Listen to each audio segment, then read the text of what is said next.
Before I get started, I just wanted you guys, I want to do something real quick. I need everybody to kind of think for a second about the iceberg crew. 200 days. Close your eyes real quick and think about that. Every single one of you. 2 years away from your families, away from people you love.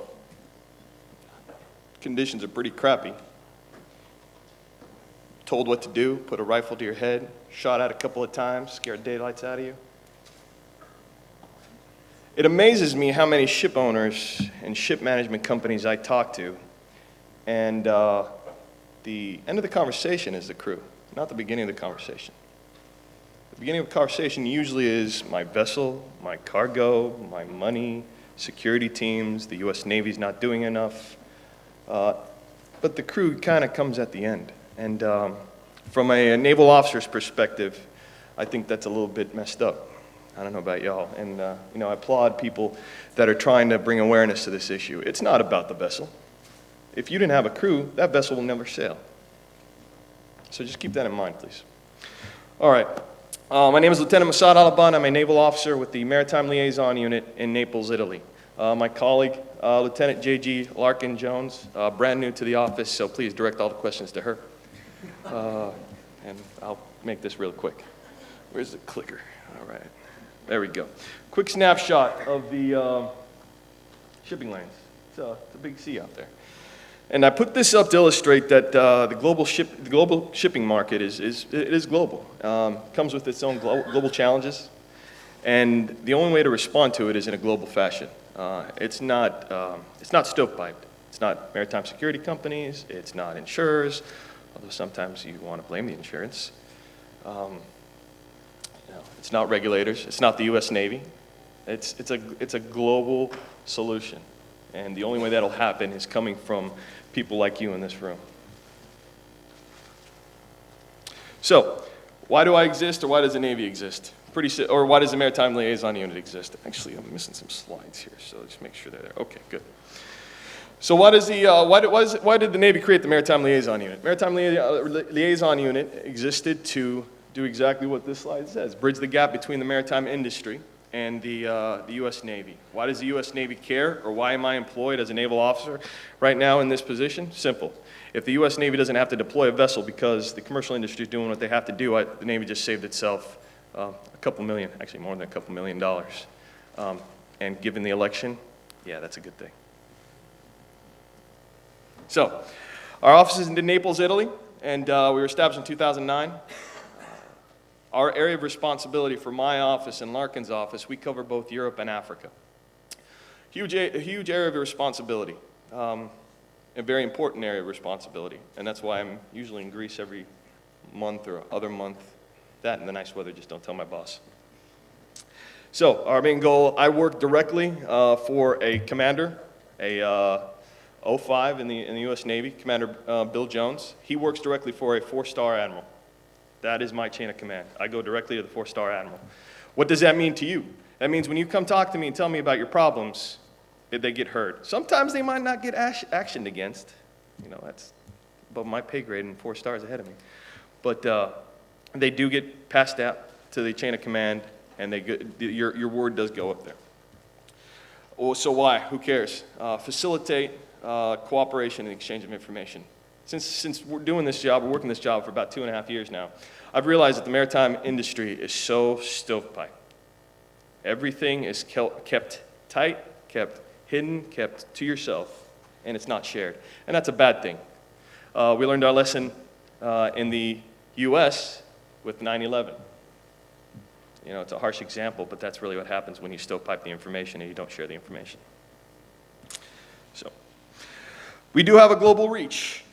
Just like the maritime industry, we have 5 offices. An office in Yokohama, Japan, covers the 7th Fleet, AOR, or what we're going to refer to here for this audience is the Asian Pacific and India.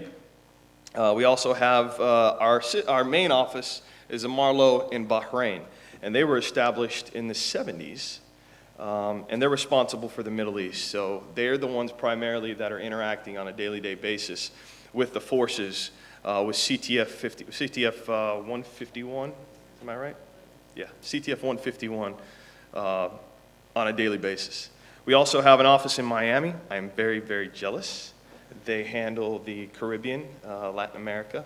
So again, if you see one of those guys, tell them I hate them. We also have two satellite offices. An office in, if you see on the map there, Singapore and Panama. We realized, and the headquarters realized, the importance of having a permanent presence there because of their importance. So we actually have satellite offices located there, and then hopefully they put my satellite office in Paris. That would be nice. Then I could bug Panos all the time. As far as our goals is promote maritime safety, security, and operability. What does that really mean? Promote maritime safety and security.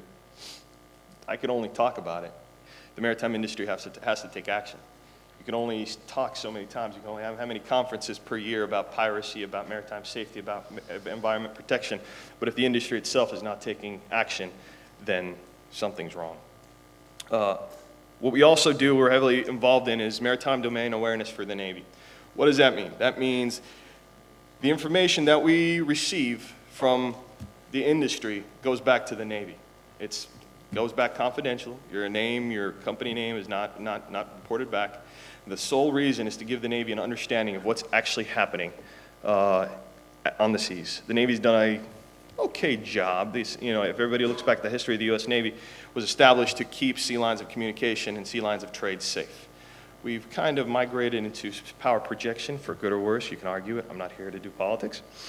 But we've forgotten somewhat about the commercial industry. And the Marlowe's job is to do that, is to really bring back an understanding of what happens in the commercial industry and on the seas back to the Navy from a commercial perspective. And then one of our challenges is actually educating the Navy. You have no idea how difficult it is to talk to a submariner about piracy. He looks at you and he has no clue. Or an aviator. I used to be an aviator. I talked to an aviator. He just wants to fly and shoot them, which maybe I know some owners here would absolutely love that. The bottom line for us is we establish long-term continued relationships with the people we meet. That's the only way this thing is done. I don't know any other way of promoting what we're trying to do here and keeping the sea lane safe. Some of the mechanisms we have in terms of outreach to the industry. We publish a bi-monthly maritime newsletter, although it's kind of in slow process right now because we're going through some changes in the office, so expect that. At the end, contact us. We have a website. Just register there. We'll send it to you. Number one, we are free. I forgot to mention that at the beginning. You have no idea how many times I go brief people, and they say, okay, so how much is it really going to cost me? And I say free, and they say, you are joking. No, we're not. We are one phone call away. I've dealt with some security companies here in Greece, and they provided us with some information about vessels that were going to be hijacked, and that was action against, and we appreciated that because that's what we're here for. And it came from the maritime industry. Unlike some other organizations out there that just take the information and don't do anything about it. But we'll keep that later. We also provide training, and this is mainly in Africa. When we go down to Africa, one of the biggest problems, as everybody's mentioned, and it's mentioned a couple of times earlier, about the government in Somalia. Is there a government? Does it exist? Is it corrupt? What does it look like? Same thing in Nigeria, same thing in the rest of the Gulf of Guinea. One of the things we really, really strive to do is promote capacity building. What does that mean? That means is figuring out how best to approach this problem. And what the Navy did is looked at that maritime domain awareness piece. And what that means, again, is, hey, what is going on? And the only way to know what's going on, on the cheap, because that's really what it is through the maritime industry. Other than putting up a satellite or putting up a P3 or selling out a frigate or a destroyer, it's a lot easier to talk to the shipping industry to tell us, hey, this is what's going on. These are the things that are affecting the maritime industry. These are the bad guys, these are the good guys. Maritime professionals, that's mainly again in Africa, is trying to establish a sense of professionalism with some of the people down there. I know some of you have been seafarers, so you've been down to some not so nice places in Africa. and you see the conditions down there. And it's not only training, but also supporting the professionals that are already down there. It could just be one guy trying to do the best he can and giving him that support. And we do that through the Africa Partnership Station. It's USS Swift. It goes down to Africa, circumnavigates Africa. It's done it twice. Stops at least 15 ports, and provides training and assistance when needed. So I'm going to move a little bit about piracy and talk about that. There are some myriads of other issues. East Africa, what are the challenges from the Navy's perspective and what we see the problem is? Piracy. I think we're sick in the face of talking about piracy, but have we reached a solution? Is a private maritime security company the solution? I don't know. I'm not in the industry, so you guys have to decide that and figure that out.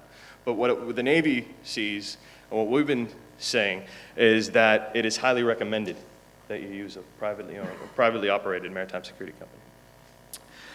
You can argue, and we had gentlemen up here talking about statistics and numbers. You can argue all you want, but the fact is that the numbers have dropped, whether it's because of the security teams or it's because of weather, it's dropped. From our perspective, however, the maritime security companies have created a large problem that's going to erupt here soon, and that is the proliferation of small arms. When you have, as Panos said, some cowboys out there, really with no responsibility, all they want to do is make a quick buck and leave. What happens to the weapons when they're done, when they're not professional? Some very bad things happen. And obviously one of the concerns for us is drug running off the east coast of Africa. And then that arms proliferation, is it going into Yemen? Is it going into Africa? Is it coming down from Libya? What's going on in the industry? West Africa. This is my favorite. Maritime crime. We talked a little bit about, unlike, I think everybody knows, unlike the piracy in East Africa, with West Africa, it's more dangerous. It's more violent. It's smash and grab. People die. The death toll in East Africa, I'm really not quite sure, but I think it's a little lower than West Africa. But I know from talking to individuals, it's a lot more dangerous. These guys really don't care about the crew. They want the cargo. So be cognizant if you're an operator. The thing that we noticed is that I can't tell you how many times I've gone to a company and they don't even know best management practices. One of the things that gets lost on people is a simple watch. I know everybody here that's a seafarer that's in the Navy has stood a good watch. Simple things like that can make an effect and can countermeasure some of the issues that we're having in West Africa. What the model also does is reaches out to the embassies downrange, either in the specific countries where there's an issue, and we reach to the embassy and we ask the embassy to speak to those governments on the maritime commercial industry's behalf. So some of the things you won't see, some of the things you do see. So we really do try to interact with the embassies as best as we can. This is very evident in Ghana and very evident, starting to become evident a little bit more in Nigeria. One of Marlo's initiatives right now is the Gulf of Guinea reporting mechanism. I know it's not a solution to what's going on, but at least it gives you a place to contact. The problem with that, or what we've seen, is that IMB is getting different numbers. The Port Authority is getting different numbers. I asked the question, why? And I think that there's a couple answers. People are doing illegal things and they get hijacked at the same time. Or they're just not reporting because the governments over there don't want to make their waters seem dangerous, and companies just don't want to report because unfortunately, there are some irresponsible companies out there, and that absolutely drives me insane. When I have to tell a 4-star admiral that a guy is trying to save money and he got hijacked, it is a bad day for me. All right, some information on how to reach us is up there, marlo@eu.navy.mil. We have a duty phone 24/7. If you have issues, this is not going to replace what's in the BMPs. This is more of, hey, just an extra, just knowing that somebody's on the other line. If you contact one of us, we will call you back. We will give you an update. We will talk to you. And you can ask, there are companies here in Greece that we've dealt with, and the proof is in the pudding. We've dealt with them. We've contacted them. The communication is just not one time. It's continuous, because that's the only way that this thing is going to happen. Because again, remember, 2 years is what the crew of the iceberg is going through right now. 2 years. And I think that's all I have. Questions? Did I bore everybody to death? No?